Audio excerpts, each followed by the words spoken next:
Assalamualaikum warahmatullahi wabarakatuh. Alhamdulillahirabbil alamin wa bihi nasta'in wa ala umuri dunya waddin wa ala alihi washabbihi ajmain. Amma ba'd. Oke, langsung saja. Di sini saya akan sedikit mempresentasikan atau menjelaskan makalah saya yang bertema kekuasaan. Yang pertama, di sini saya akan membahas tentang definisi. Yang kedua, ayat. Yang ketiga, mufrodat. Yang keempat, asbabun nuzul. Yang kelima, penafsiran. Yang keenam, yaitu sosial dari ayat tersebut. Yang pertama yaitu definisi. Jadi, apa itu yang dimaksud dengan kekuasaan?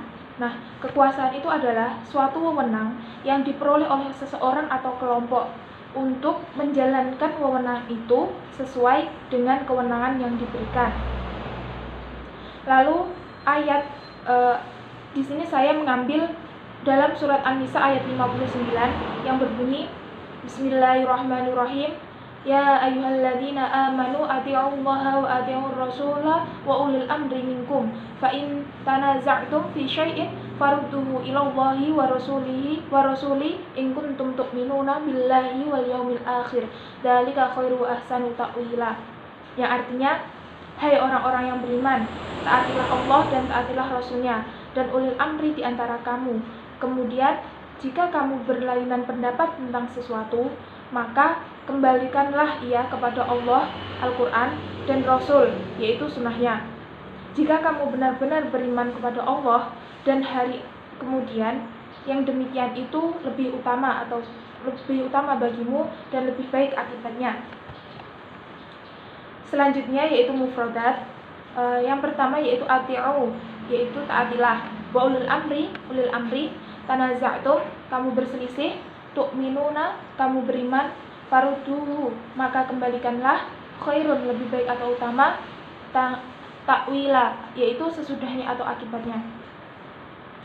Selanjutnya yaitu asbabul nuzul, di mana di sini saya mengambil dari tafsir Ibnu Katsir, di mana di dalam tafsir ini dijelaskan ayat ini turun berkenaan tentang Rasulullah SAW yang membentuk suatu pasukan khusus, di mana pemimpin dari pasukan ini berasal dari golongan Ansor.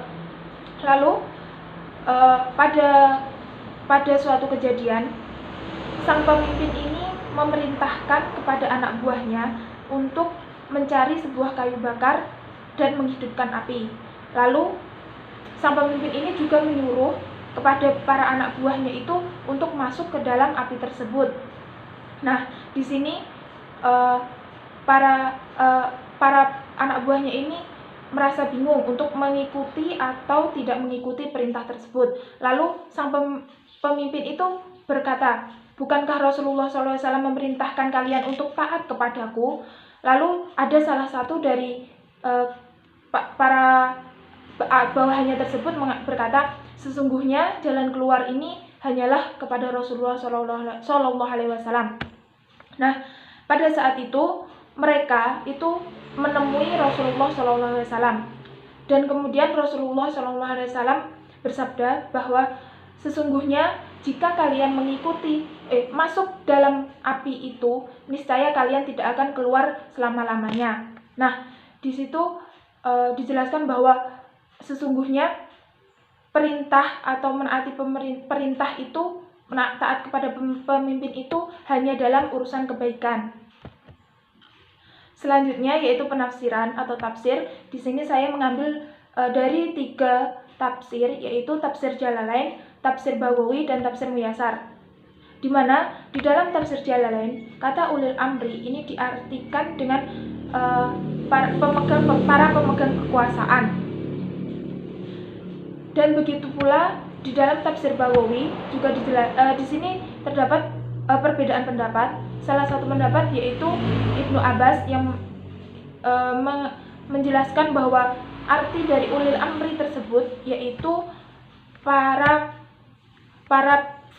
fuqaha atau para fikih, terus para orang-orang yang mengajarkan ilmu agama. Lalu Di dalam tafsir Muyasar ini dijelaskan bahwa kata ulil amri tersebut memiliki arti yaitu para pemimpin atau orang-orang yang memiliki jabatan. Di mana di dalam tafsir ini dijelaskan bahwa para pemimpin dan orang yang memiliki jabatan itu untuk bersikap adil terhadap rakyatnya. Kemudian Allah juga memerintahkan para rakyat untuk taat kepada para pemimpin mereka. Nah, apabila terjadi perselisihan atau jika kalian berselisih dengan pemimpin dalam suatu perkara, maka hal ini harus dikembalikan kepada Al-Quran dan As-Sunnah, sebab merupakan asas dari keimanan serta mengandung kesudahan yang lebih baik bagi kalian di dunia dan di akhirat. Lalu selanjutnya yaitu social of the verses atau kandungan sosial yang terdapat dalam tafsir ini. Nah, dalam ayat ini kita dapat mengambil makna-makna sosialnya, yaitu memerintahkan kita atau mendorong kita untuk menciptakan masyarakat yang adil dan makmur, serta dalam berkehidupan atau dalam melakukan kehidupan sehari-hari kita itu harus patuh yang pertama kepada perintah Tuhan atau Allah, Rasul, dan tunduk kepada ulil amri atau pemegang kekuasaan. Serta dalam menyelesaikan perselisihan atau permasalahan itu harus didasarkan pada nilai-nilai yang bersumber dalam Al-Quran dan Sunnah ataupun aturan yang berlaku. Mungkin cukup sekian yang dapat saya sampaikan. Apabila ada kurang lebihnya saya mohon maaf yang sebesar-besarnya. Wallahu muwaffiq ila aqwamit thoriq. Wassalamualaikum warahmatullahi wabarakatuh.